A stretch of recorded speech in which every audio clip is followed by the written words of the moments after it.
Welcome to this wonderful platform. If it is your first time of stopping by or coming across this channel for the first time, you are welcome. Please, if you like what you see here, after watching, subscribe, put on your notification bell. It's very important because it's going to help you to know when I upload a new video. In this channel, I present to you news on daily basis on what is happening in the whole world, especially in Nigeria and in Biafra land. Yes, I'm Mother Biafra. I bring to you Biafra news.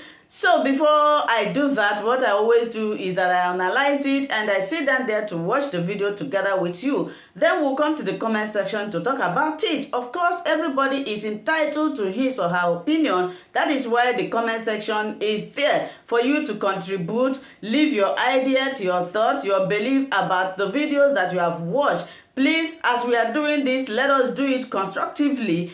As we hop into today's video, remain blessed. I appreciate all of you. I appreciate your massive support in this channel. Good morning, Mr. Bati. How are you? Good morning, Mr. Bati. Good morning, Mr. Rufai and Dasua. Yeah, good morning. Thank you very much for joining us. Well, I mean, you must have listened to my introduction. I don't need to repeat details that are already well known out there. But I know you have a story to tell. Tell us your story. And then we'll take it from there with regard to the trial of Nnamdi Kanu. Mr. Bati, of us, we are fully aware, DSS of Nigeria has the history of gross violation of court orders. And the fact that Nnamdi Kanu was brought to court on 29th day of June 2021 without reference to we, as lawyers, that he was being taken to court on that day. The court made an order, because the order for the court, for them to produce him in court on 26th of July, 2021, for trial to commence, it's an order. So it's immaterial that court commence vacation on that day. They're supposed to have produced him in court. So they have a history of clear violation of court orders. Even in this case, I don't want to mention other cases on record. In this case, on 14th of October 2015, when Nnamdi Kanu was arrested in Lagos and brought to Abuja, he was taken to Magistrate Court on 16th of that October and granted bail by the same court. Then the VSS refused to obey the order granted admitting him to bail. On 19th, he was taken to Federal High Court. Adamola J also granted him bail unconditionally. That order was flouted.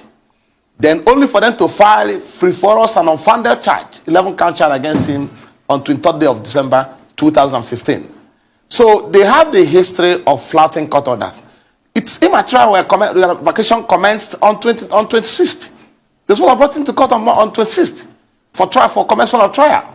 So, and also it's more so when the DSS has denied us access to him few days before the day adjourned for the trial of the case of commencement of trial. We made an effort to see him trial last week, before the trial on Monday. They never allow us to see him. And it's fundamental that in a criminal proceedings of this nature, we should see, assuming the trial was supposed to go on Monday, it now means that we have no pretrial conference discussion with our client before that Monday. So we are denied access to see him. And so this is what we are talking about. That was why we filed an application to get him transferred to prison custody. So we will have access to him to apply for trial.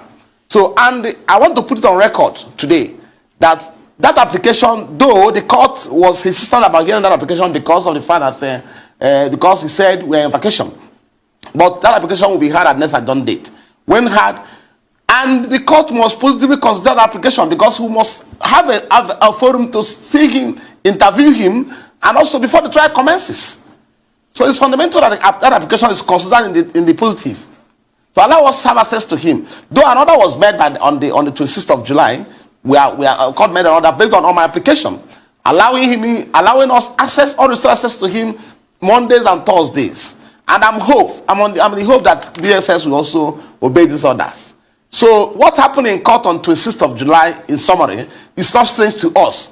It's very conversant with this political trial. We are used to it. In 2015, we experienced it. We experienced a situation whereby when we be brought to court, we look as if the president is being brought to court. A person has committed no offense unto law. So we are very familiar. But unfortunately, the treatment was extended to the media. and also the lawyers who were locked up from the courtroom. So it's unfortunate. And the lawyers, the courtroom is only the institution where the lawyers belongs to. I was surprised they were locked up. It took my intervention to ensure that many of them were admitted. Because when I came in, I was astonished in the first place that lawyers were locked out from courtroom. So I have to intervene to ensure that some were allowed in. Let's talk about that prayer that was denied by the court, the prayer to have him transferred to a correctional center. Is that solely because you're unable to access him to provide better counsel, or are there other reasons why you wanted him transferred to a correctional center? You see, the point is that when a person is charged with criminal offense and the offenses of such a nature my client is charged with, he should be allowed access to his lawyers, also giving adequate time and facility to defend them. So, and we didn't think that the DSS is a convenient forum for him to be detained. So, and it is more so when DSS made it known to us that they've concluded interview. They call it investigation. So I don't know what is still in there. So they should allow him, they will transfer him to a place recognized by law where he's supposed to be for the trial, pending when application for his bail is considered.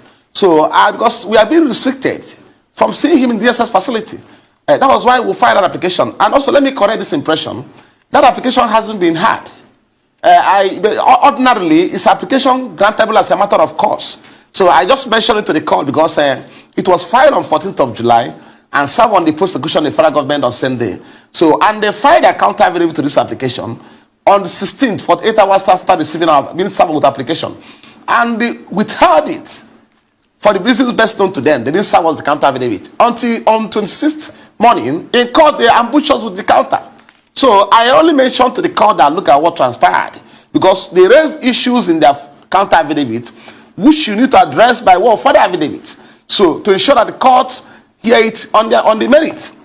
So, but I mainly brought to the attention of the court, my lord, that application to be for my client to be transferred to prison is grantable as a matter of course. It didn't need a formal application to that effect.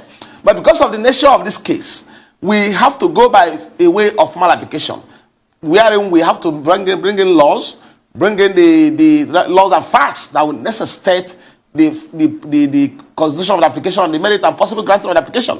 So it was adjourned for consideration to next adjourned date. Of course, here where the court asks either the prosecution or we, the first counsel, to come up with an application for fiat to enable him entertain the case during vacation. So that is the position. We are not comfortable with him being detained in DSS custody while the trial commences, and I will object to it and I will oppose it, because that is not a place will be. You may be surprised to hear that during the last visit, one of my colleagues during our last visitation to him, one of my colleagues was harassed by DSS, and they will call you to come to that place, because when you apply to see him, they will give you a convenient time convenient to them, not convenient to us. They may ask you to come 6 o'clock in the evening, 7 o'clock in the evening, or come on Saturdays. So I don't think we're going to work with that kind of guideline. And if you go there by 6 o'clock in the evening or 7 in the evening, you end up leaving the premises around 9 o'clock and 10 o'clock under intimidation. So, and one of my colleagues was harassed. I don't want to make it public, but I'm saying it. So we cannot effectively defend him while in DSS custody. So we are going to oppose it. He must be transferred to prison custody. So we are going to address it in the fullness of time, because we are going to file a further affidavit to that effect and get it argued on the merit on a adjourned date. So thank you. All right. So I'd like to ask, you say you've not been getting access as you should get. When last did you see Nnamdi Kanu? Number one, what was his state when you saw him? Two, I also like to ask you, have you been able to now go one step further? Because there was this clause about the judge not being a vacation judge, to file that fiat. And thirdly, there were some IPOB members arrested, that day on the 26th that he was supposed to be in court. And I remember, I think it was our political editor, our chief political editor, Somna Sambo, that was telling you while you were, granting the press audience that day that some members were arrested and you didn't even know about it. What's the state with those people? What's going on? Have you been able to intervene in their case, and what were they arrested for? Well, some of them, after my interview and also possible appeal to the security agents, were released. So we have a minimum number of them still in detention. Now we're following up. I've already made a contact with CP, FCT, to ensure they are giving them, they are released unconditionally. And we are going there this morning to follow it up. So, of course, you know the way and manner they behaves. These people, for court is a public place, accessible to the public. And they never conducted themselves in a manner that suggests they are violent. They were just there to observe the proceedings of the court. But what happened before the court is a matter of serious concern to the public and to the world. You see this as if there's a war going on, battle going on, shooting all over the places, intimidating people. So, obviously, if that kind of atmosphere continue to be witnessed in any time the matter is adjourned for hearing, that means there will be no fair trial. Because the same federal government prosecuting Nnamdi Kanu is also chasing fly away from the court from observing the proceedings of the court. Why we are restrained from coming to the court? So it's a matter of serious concern, and we are taking steps because as I speak to you, international community is following up. They are watching on what's playing out in court. I don't want to mention them, but it's a matter international community is following up. The American government also has, they are following up. I don't want to mention the foreign government who are interested in the matter, but I can assure you that the foreign government is following up, and we are briefing them daily on what's transpiring in court. So it's no longer business as usual, where people's rights to be grossly violated and they will go unchecked. So we are taking steps to ensure that we will keep the world abreast of what is playing out there. Coming to the issue of people arrested, I was also informed yesterday that people who came for the trial, who came to witness the trial, also we are arrested in Kogi, Lokoja, so by military, and they've been detained today. About 30 of them, they were arrested yesterday and still being detained as I speak to you at this moment. So we are still also following up on that, and I'm appealing to the security agency to prevail on the chief army staff to direct his people to release my people who were in court on that day, people who merely came to observe the proceedings and cheer out their leader. So they should release them because they didn't come to cause any form of havoc or violence during the proceedings. They were arrested yesterday on our way going back to the east at Lokoja, and are still being detained in Lokoja military barrack today. Counsel, what are your next steps? Is it possible for you to outline your next steps for us? It's clear that your client will remain in custody. Okay, thank you so much. October. What are the next steps that you intend to take? If you could just outline them for purposes of clarity. We have taken steps to apply to the Honorable CJ for fiat because the court gave us a window that either the prosecution or the defense counsel will also apply. We have done that, and I know they will not apply.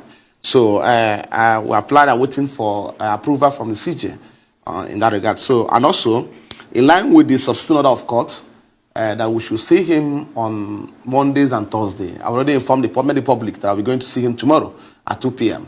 So I understand that the ESS will have made communication with them, they refuse to reply our text. But I will go there tomorrow by 2 p.m. So, and whatever outcome, I will make it public. So, because we can't continue to live this way. So, if they don't want to try him, they should let us know. That's the position. Awaiting the approval of the CJ for our application to grant fiat to the honorable court to hear the matter during vacation. That's what we are waiting for. And it's more so when my lord are expressing stress to entertain this charge during the vacation. So, and it makes it more easy for us, because if the lordship is not disposed to hear the application, to hear the suit during the vacation, it will have been a different thing altogether. So that ground enough, I believe the CJ will consider application on the merit. Let me correct this impression. I find it very worrisome, because severally I've heard you over the media, and also I watch you, we followed you on social media, I also watch your programs most likely every morning, and I've heard you severally mention about Nnamdi Kanu arrest in Kenya. So, and it's important at this function, I find it a convenient forum to correct that narrative. And also, I believe this my position will influence yours too. I want to understand the fact that Nnamdi Kanu was never arrested in Kenya. So what took place in Kenya was a clear case of abduction and kidnapping. So I want you to let the world understand this part. He was not arrested. So the issue of arrest never come to play. So because if you compare what's happened to Nnamdi Kanu in Kenya and what is playing out today in Benin Republic, you see that Igboho was arrested and taken to custody where he's being subjected to trial. But Nnamdi Kanu was kidnapped at Nairobi Airport, taken to a place, not even a police facility. Also, you may also be surprised to hear this morning that upon his abduction, within 24 hours of the abduction, people who are familiar, who are his friends, start looking for him. And they visited all the police facility in Nairobi in search of him. He was not seen anywhere. So, and he was detained in that private residence for 8 days. So that is a clear case of kidnapping. So after 8 days, he was now handed over to the Nigerian security agents who smuggled him here by extraordinary rendition. So what happened in Kenya is a clear case of rendition operation against Nnamdi Kanu, which is a gross violation of international law, which Nigeria and Kenya are all signatory to the treaty. I mean, the Geneva Convention protocols, and also protocol against torture of persons. So, which we have already invited the international community, International Court of Justice, to investigate what transpired in Kenya. So, I don't want to go into the merit of that, but let me just correct that impression. So, the issue of arrest does not even come in the first place. So, I want to correct you to stop telling people that Nnamdi was arrested in Kenya. He was never arrested. He was abducted by rendition operation. He was never arrested. So, if they have arrested, if he was truly arrested in Kenya, they were subjected him to the proceedings, the surrounding proceedings in Kenya. Then the world will know he was arrested. So what happened to Igboho? Igboho was arrested and it was made known to the public that he was arrested. So he wasn't arrested. So let us correct that impression because it's giving my people very serious concern each time you mention about arrest. And you can see me using word kidnapping and abduction regularly in my interview. So I'm not mistaken about it. So there's a clear word of difference between a case of arrest and also a case of abduction. So what happened to my client in Kenya is a clear case of abduction and kidnapping. So I want you to be reflecting it in your subsequent interview, please. Because I heard you yesterday telling the Judicial Commissioner that he was arrested in Kenya. No, he was not arrested in Kenya. Thank you so much for that. You must be well advised that I know the difference between arrest and also extraordinary rendition. Those are not issues that can be explained to me. But I know that, you guys have approached the African Commission on Human and People's Rights to specifically accuse the Nigerian government of abduction. Where are we with that? Sure. No, we're waiting for the communication has already been sent to them. We're waiting for further directive from the African Union. And I believe we also filed a affidavit of urgency. There's a certain urgent attention to that correspondence. So I believe, and we're checking up. But I believe I should be more at home with the issue of abduction and arrest than you. With all fairness to you, so I believe I should be more at home with that. What arrest amounts and what abduction amounts. No, so I don't need any education the word is on listening. the subject. No, I don't need any education. No, well, I'm a lawyer now. I don't think. No, don't worry about that. I'm an expert in this field, Mr. Martin. Don't worry. You are not in a position to educate me. Adesua, please. Yes, Mr. Ejiofor, the last time you were on the morning show, you raised concerns over your clients getting fair trial. Can I ask you, do you think that your client is being tried in the court of public opinion? And are you worried that that may affect the outcome or the decision of the courts? Thank you, thank you, Adesua. I thank you for reminding me this. Because the point is that what is playing out today, and this Nigerian government is conversant with that, is we are conducting what they call media trial, and we are good. We are with them in that part. So I don't think we have a problem with that. We are doing what they call media trial. Of course, before the last agenda, before 26th of July, the world was informed by the Honorable AG that what will be seen in court on 26th of July, we're going to see a case of murder, terrorism, banditry, kidnapping, or whatnot.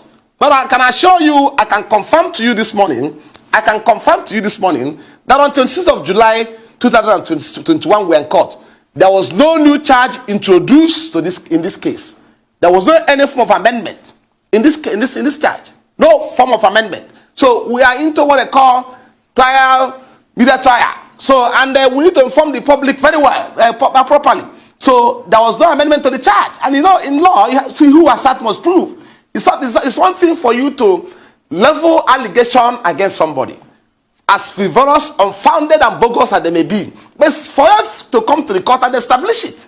So the fact that you are saying that you are going to see a case of murder, banditry, kidnapping, and all whatnot, and in court we didn't see anything. So even the application will file in time, serve on them on 14th of July. We are not responding. We are not serving us in good time, because if they had filed and served that application in good time, we have responded and possibly convinced the court to take the application on that day. So I am not averse to this kind of practice. We are very familiar with it. It's been on since 2015, and we are there for them. So they will first of all try somebody, particularly somebody with somebody who is standing on a political trial or special interest or media, and getting convicted. So I can assure you that 60 or 80% of uninformed Nigerians had already believed that Nnamdi Kanu committed a case of murder, a case of kidnapping, a case of torture, when there's no such cases even in the court. There was no such charge in court. So it is their practice, and we are good with them. We are going to give them, follow them head on that part. Okay. Thank you. I'm not worried at all. So whatever they're saying, we're going to get it debunked in the public opinion. Okay, Mr. Ejiofor, I mean, you didn't answer my question I asked earlier on. I asked about when last, did you sorry, Mr. Rufai. Did you see Nnamdi Kanu? Because you said you've not been getting access to him. What was his state? I also asked you the state of Nnamdi Kanu the last time you saw him. What's his health like? Secondly, Katrina Lang, British High Commissioner, yesterday said Britain will provide consular services. What's the talk about that? Have you spoken to the British as regards this? Let's talk quickly. Be fine. Thank you so much, Mr. Rufai. I will be very quick about my response on this. So, on record, and also on record of DSS, we visited Nnamdi Kanu last on 17th of July, 2021. That was on a Saturday. The Saturday, they asked us to come around 6 p.m. and around 4 p.m. And we were there till about 10 to 10 o'clock in the night. That was then the concluded interview with him. So that was last time we saw him. And at the time we saw him, he was still wriggling in pains of grievous injuries he sustained on account of the torture meted out to him during his detention in Kenya. And secondly, the burden of solitary confinement. Because when somebody is kept in a confinement where he has access to his relatives, friends, and well-wishers, where he cannot communicate with anybody. You know the burdensome. You know how it is for somebody to be kept in such an environment. And he's not giving much attention. So, and last week we made serious effort to see him. And also get him prepared for the trial that's supposed to commence on Monday this week. So, on 19th, we made a contact with the DSS department who are corresponding with us in this case. They refused to give us attention. 20th, something happened. 21st, something happened. 22nd, 23rd, 24th, we didn't see him. So, and we have to cry to the court and inform the court about the position of the DSS, that they refuse access to him. So that is the position as it stands now. But let me hope and believe God that the other court just made on 26th of July that DSS will obey it. Then secondly, I can confirm to you this morning that British High Commission or British government is not doing much about this case. I can confirm also to you that there's every likelihood of connivance in what happened in the fate of my client on the part of the British government. Because sometime 2015, Nnamdi Kanu was arrested in Lagos, a British national. I know what happened. I know therefore they met. I know how they were keeping in constant communication with me. How they were visiting him both in SSS, where he was initially detained, before taken to prison. They were there severally. Every 2 days they used to visit him in prison, in DSS facility, when he was being kept detained there. And when he was transferred to prison, they were going and visiting him regularly. At times they will make sure they will call to confirm from me about his medical state condition, whether they were still with medical expert. These are things they did in 2015, 16, 17 before he was granted bail. But today, as at yesterday was 27th of July, 2021.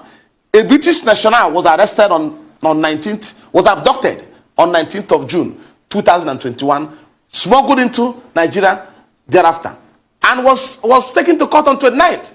And these things happened to the knowledge of British government. And apart from that, we will not formally notify them about what's happening to his national. Because at the time Nnamdi Kanu was arrested in Kenya, he was arrested as a British national. He has already announced his Nigerian citizenship for 5 years or 6 years before now. So, and they are, yes, and yesterday being 27, the British High Commission is talking about offering consular services to Mr. Kanu. I wish I had opportunity of talking to him. I was asking the High Commissioner, why haven't you seen him since that time? Have they seen him? This is a pertinent question to ask them. They've not set their eyes on them. They can't talk of offering any form of service to them. Today, I can confirm that to you. So, and you can ask, at least Mr. Bati will observe from the question, the manner he answered this question, that they are talking about that the Nnamdi is not a serious issue they're discussing now in the educational summit going on in UK. That they have other serious issues they're discussing. So he just responded to you by way of passing. It's not a matter that taking serious as you may be expecting. But what I believe, and which we are activating now, is that they obviously need a force of law to assert the obligation to the international. Well, and we are doing that with our partners in UK are doing that. We're running out of time. We have just about a minute to go, but very quickly. One, I would like to ask you, how helpful do you think the protests in parts of the Southeast are to the Nnamdi Kanu case? Because yesterday we were told there were protests, particularly in Onitsha. And then secondly, I mean, the issue about, our lordship saying, look, she will not grant the transfer of, the accused person from DSS custody to Kuje prison. What do you think of that, considering the fact that the ESN and IPOP have been accused in the Southeast of, freeing persons who were remanded in prison custody in the East? Whether that is true or not is for you to determine. And previously, also, your client jumped bail. Do you think that the court of Justice Binta Nyako, considered all of this to take that decision? He's saying he's better off in DSS custody. Very quickly. Thank you so much. Mr. Bati, in the first place, you have been misinformed. The court never entertained my application to get him transferred to prison. The court said he will hear the application and next adjourned date. But when I orally applied for him to be transferred to prison, the court said he will not grant it now. And I informed the court that we'll have an application formally before the court to get him transferred to prison. And that application will be entertained on the merit and next adjourned date. That hasn't been had. So coming to freeing person from prisons and in the Southeast, I don't think I'll say much to that effect, because the governor of Imo State, Hope Uzodinma, in several forums, has told the world that those who tampered with the prison facility in Imo State and police headquarters are not IPOB members. It's on record. You must have it with you. So, and that has to a reasonable extent vindicated on every allegations against them to that effect. He's told the world that those who were involved in that act were neither IPOB member, not ESN, or people associated with IPOB. I'm talking about the chief security officer of Imo State. He said it. So who am I to say the contrary or arrive at the contrary? So the court didn't say he will not grant the transfer. The application will be held on the merit. IPOB, and also it's a mere speculation over the media about the about the safety, his safety in prison. Let me say this to you. When Nnamdi Kanu was detained in 2015 in Kuje prison, you must have heard about prison break during that period. There was an attempt at prison break. But Nnamdi Kanu stood still at where he was being kept. And there was issue. He never bothered. And it was an attempt by Boko Haram then to invade the prison, to break the prison. It's on record. He was there. He was in his cell, comfortably, never made any effort to go. So make inquiry from prison authority. They will tell you that Nnamdi Kanu is a fine gentleman. He's a non-violent person. So that should be a facility where you keep. He's a person that have respect for rule of law and others. So it can never, nothing of such will happen. And that's why we're insisting that application should be held on the merit by court. And delivered only one way or the other. Because we have facts with us. We have his antecedents when he was detained in prison in 2015. And I can assure you that the court will be convinced to grant that application. And also, I remember last time you asked me about the superiority of Nigerian British passport and the British passport. I believe the present situation must have answered that question to you. Only a few days ago, President Buhari traveled to UK for medical tourism. So if Nigeria is working well, why is it going to UK? So that question has been answered. I don't think I believe I'm not missing any of your question again. Well, Council, thank you very much. But I would like you to go with this. We're completely neutral in this matter. We're not taking sides. We're a media house. And that's why again and again we invite you so that you can give our viewers, the benefit of what you know. But we're not taking sides. We're totally neutral. We have no, special interest beyond journalism I hope so. in the matter. I hope so, Mr. Abati. Well, I've just told you that is the situation. That is where we stand in the matter. Thank you for always watching Linda's TV show. I will see you again in my next video. Remain blessed. I appreciate each and every one of you, and keep on watching Linda's TV show. If you have not yet subscribed, please, I beg you to do that so that you'll be getting more updates from me. Bye bye.